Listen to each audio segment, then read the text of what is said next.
As the war in Ukraine enters its third month, Russian President Vladimir Putin has reportedly lost all interest in diplomatic efforts to end the violence. 3 people briefed on conversations with Putin tell the Financial Times that after seriously considering peace talks to end the war earlier this month after a series of military setbacks, the Russian president has now given up on those discussions. One person tells the Times, quote, Putin sincerely believes the nonsense he hears on Russian television and he wants to win big. Sources say the turning point for Putin was the sinking of Russia's largest warship in the Black Sea, which reportedly left him humiliated. Joining us now, news director for New Lines magazine, investigative journalist Michael Weiss. Michael, great to see you again. Let's just start there about this idea of peace talks. They were received with a lot of skepticism all along, but we did hear some reports from Ukrainians and other third-party countries that there seemed like there might have been a there a while ago, right? And we've stopped hearing about it. Yeah, no, I mean, in the first week, Putin or his emissaries were suing for some kind of diplomatic solution to this. I think they realized that their plan to do regime change in Kyiv was going off the rails very quickly. They sent in their VDV paratroopers, they sent in their GRU Spetsnaz. They could not sack the capital, as had been anticipated. But all of that's now kind of dissipated. In fact, I mean, forget about the sinking of the Moskva. Today, or last night, there was a huge explosion in Bryansk, in Russia, about 60 miles from the Ukrainian border. Everyone on Twitter, all the military analysts I'm talking to are saying this was a Ukrainian missile struck a fuel depot. Actually, it was 2 missiles and 2 strikes inside Russian Federation territory. And this would not be the first act of sabotage the Ukrainians have allegedly conducted behind enemy lines. Look, you know, this is a guy, he started an unprovoked war. He could not achieve his objectives. The new reset strategic objectives, let's take the Donbass, let's occupy more territory, let's have a land bridge connecting Crimea to Russia, that's not going to go so swimmingly either.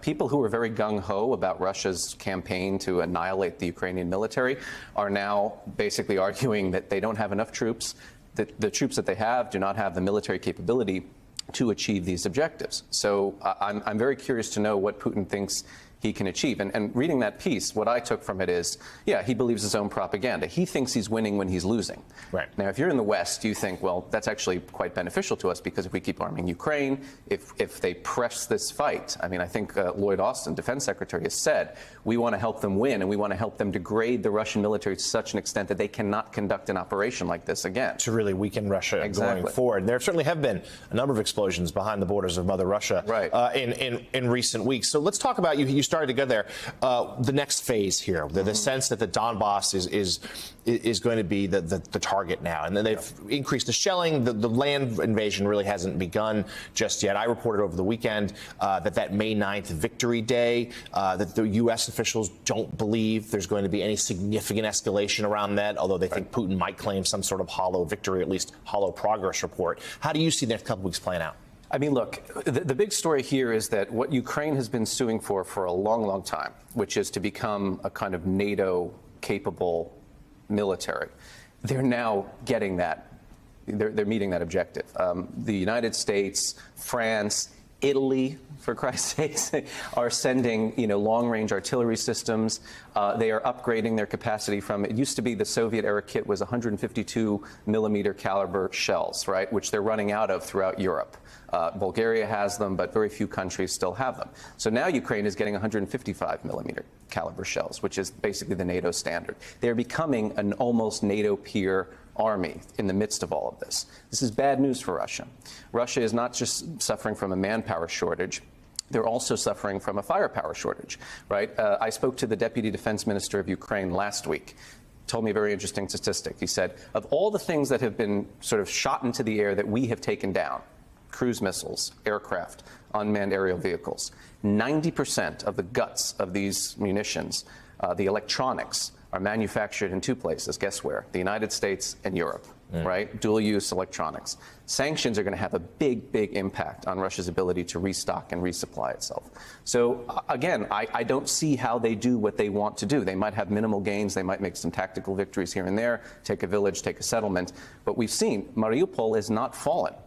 And that the size of the Vostok metallurgic facility is actually quite big. It's like 4 square miles. Right. I saw somebody do a comparison analysis of all the cities in the world, superimposing this metallurgic facility on top of. It's quite a large, it's almost the size of a city.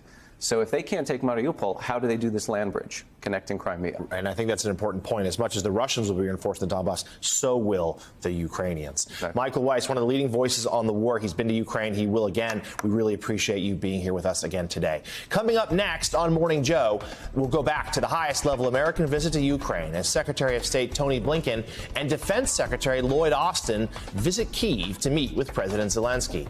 We'll discuss the extraordinary wartime visit with Admiral James Stavridis and Generals Steph Twitty and Barry McCaffrey.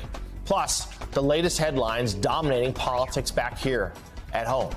House Minority Leader Kevin McCarthy goes out of his way to make sure he and Donald Trump are still pals after leaked audio exposed McCarthy's true feelings about the former president after January 6th. Morning Joe, just a few moments away.